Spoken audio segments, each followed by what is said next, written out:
In this video, we will look at how to group and ungroup shapes. For that, we use what is called the composite pattern. Why do we need a pattern here? Suppose you want to draw all the shapes in the model. This is what we do. We get a renderer from the graphical user interface, and we render each shape that is in the model. So that is the loop which we saw before. We would like to keep this the same whether we have grouped items or not.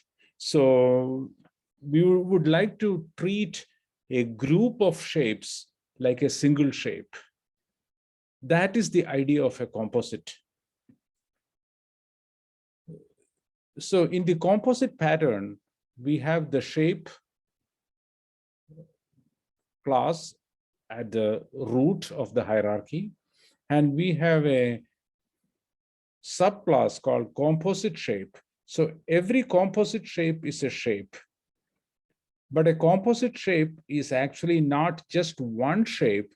It can be a collection of shapes. So you can see this is a field here, minus shapes. That is, shapes is a field of type list.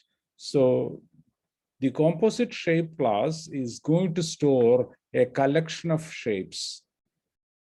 And if you think about it, this is a list of shapes, and a shape can be a composite shape. So this is actually a hierarchy of shapes. The composite shape supports the render method, move method, and it can add and remove shapes.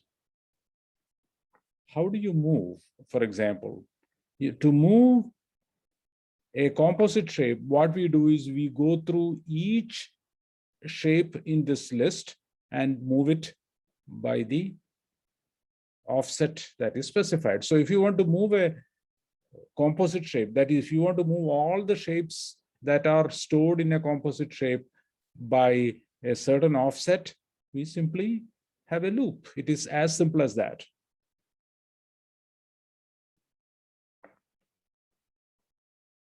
It has an important benefit in the sense the view is oblivious. It doesn't know about the complexity of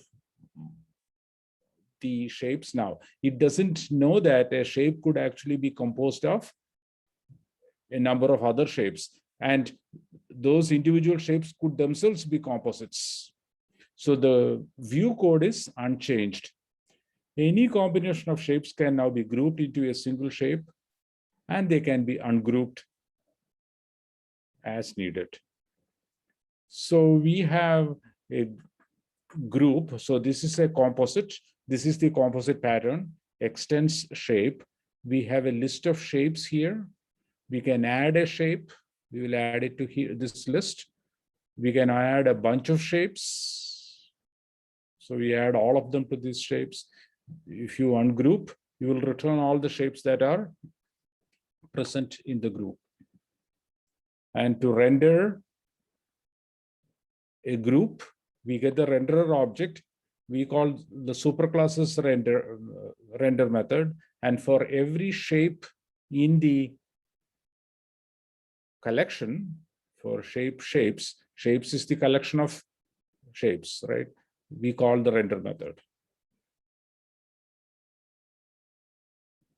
Some other methods to get a highlighting point among several shapes, we take one of the shapes and get its highlighting point. And to move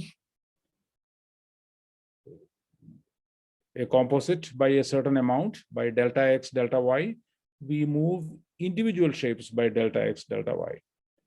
To get the minimum x coordinate for the shape, we find the minimum among all the shapes that are present.